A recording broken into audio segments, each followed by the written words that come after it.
I am not a traitor, the Chiss shouted angrily. Calm down, Sindra, Hetton said, sardonically amused at her outrage. Chancellor Valorum had a Jedi Knight with him. Your mission was doomed to failure from the start.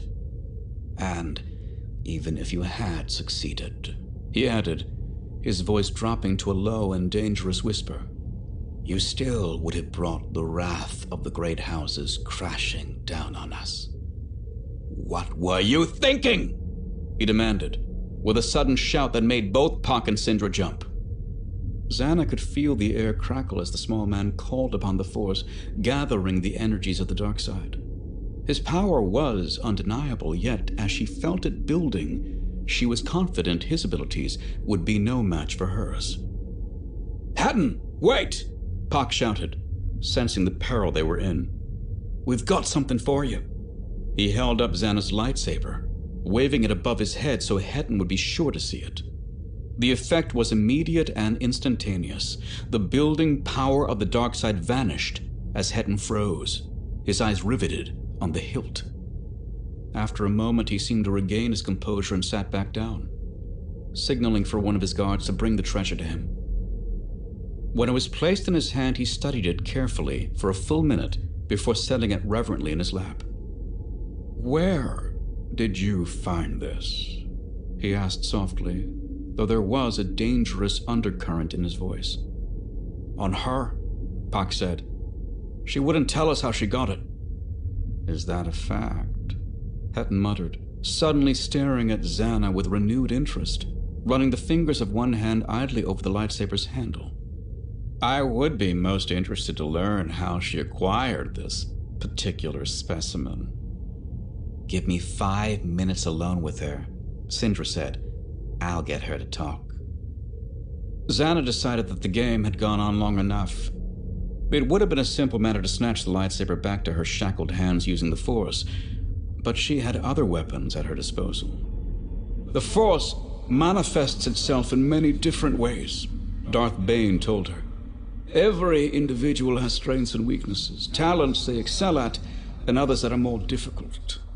The 12-year-old Zannah nodded. Several months before, Bane had unlocked a new data bank of information and freed on Nad's holocron. Though he wouldn't tell her what he'd uncovered, he had added a new element to her training shortly after his discovery. Every 2 or 3 days, he would put her through a series of rigorous tests and challenges, designed to evaluate her command of different aspects of the Force. Until today, he had refused to discuss the results of his experiments with her, and Zannah was beginning to fear she had somehow failed him. Some possess raw elemental power. They can unleash storms of lightning from their fingertips or move mountains with their mere thoughts. Others are more gifted in the subtle intricacies of the Force, blessed with the ability to affect the minds of friend and foe alike through the arts of persuasion or battle meditation. He paused and fixed her with a long stare, as if considering whether to say more. A rare few have a natural affinity for the dark side itself. They can delve into the depths of the Force and summon arcane energies to twist and warp the world around them. They can invoke the ancient rituals of the Sith. They can conjure power and unleash terrible spells and dark magics. Is that my gift? Zannah asked, barely able to contain her excitement. Am I a Sith sorcerer? You have the potential, Bane told her. From inside his robes, he produced a thin, leather-bound manuscript. Hidden deep inside the holocron, I discovered a list of powerful spells.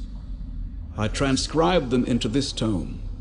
They will help you focus and channel your power for maximum effect, but only if you study them carefully.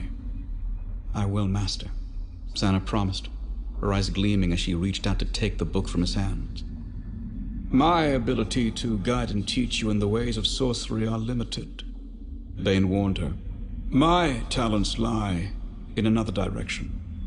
To unleash your full potential, you will have to do much of the study and research on your own.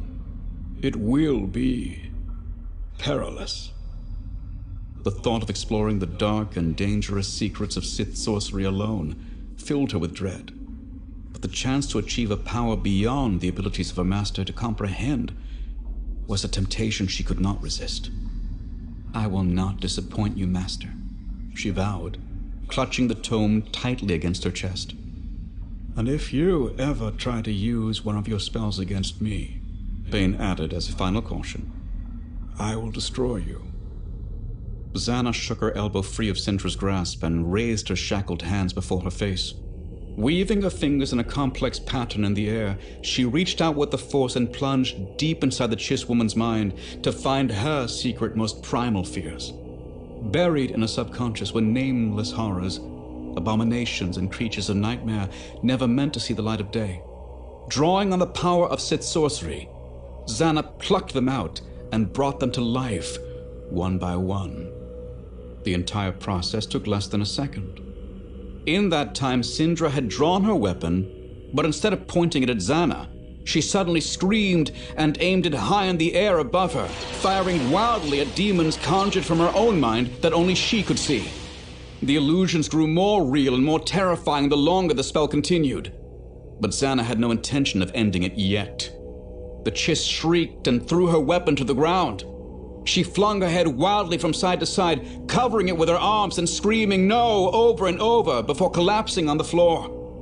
Weeping and sobbing, she curled up into a tight little ball, still muttering "no, no, no." Everyone else in the room was staring at her in horror and bewilderment. Some of the guards took a step back, afraid they might somehow become infected by her madness. Zannah could have ended it then, dispelling the illusion and allowing Syndra to fall into unconsciousness. She would wake hours later with only the most basic recollections of what had happened, her mind instinctively recoiling from the memories of what it had witnessed.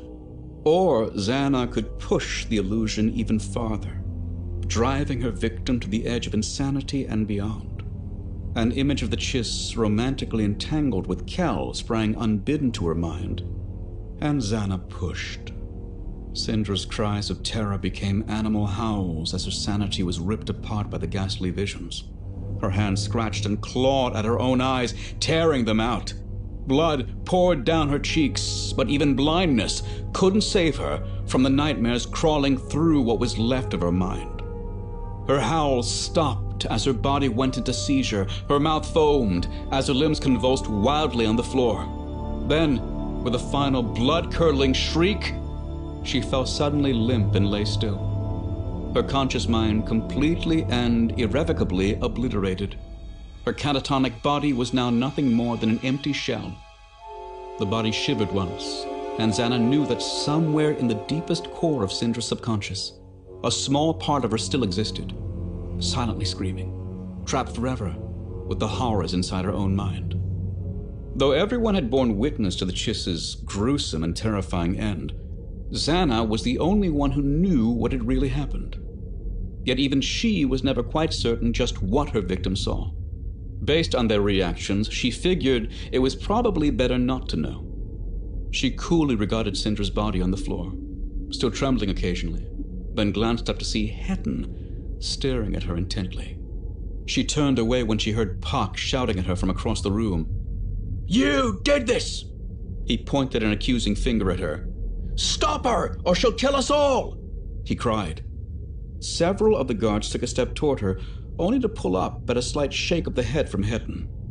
"She's not dead," Zannah announced, though whatever's left of her mind surely begs for death. The answer did nothing to calm Pak's mounting hysteria. Reaching into his boot, he pulled out a short vibroblade and rushed at Zannah with a scream. The spell she had unleashed on Syndra was powerful but exhausting. Zannah doubted she'd be able to effect a similar reaction in Pak before he ran her through with his blade. So instead of sorcery, she turned to more conventional means to dispatch him. Extending her shackled hand, she used the force to draw the lightsaber from Hetton's lap, sending it flying across the room and into her waiting palm.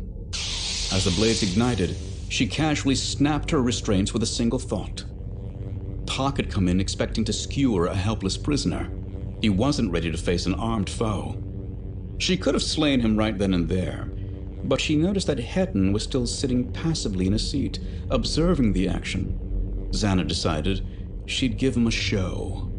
Instead of decapitating her overmatched opponent, she simply toyed with him, twirling and spinning the lightsaber through intricate hypnotic patterns as she easily parried his ham-fisted blows. Pak was a brawler, all muscle and no technique, making it ridiculously simple for her to repulse his attacks. He came at her 3 times, hacking and slashing as he tried to bowl her over. Each time, she would nimbly skip to one side and redirect his blade with her own, turning their combat into a dance where she was most definitely taking the lead. After 3 failed passes, the tattooed man threw his blade down in frustration and scooped up Syndra's fallen blaster. He took aim and fired twice from point-blank range, but Zannah didn't even flinch. Using the precognitive awareness of the Force, she was easily able to anticipate the incoming shots and intercept them with the crackling crimson blades of her lightsaber. The first bolt ricocheted harmlessly up into the ceiling. The second, she sent back at Pak. It struck him square between the eyes, leaving a smoking hole in his forehead. His body went rigid, then toppled over backward. Still twirling her weapon, Zannah turned to face Hetton again. He had not moved from his throne, nor had he made any signal to his guards. As she stared at him, he rose slowly to his feet and walked down the stairs of the dais until he was standing only a few meters in front of her. Then he dropped to his knees before her and bowed his head.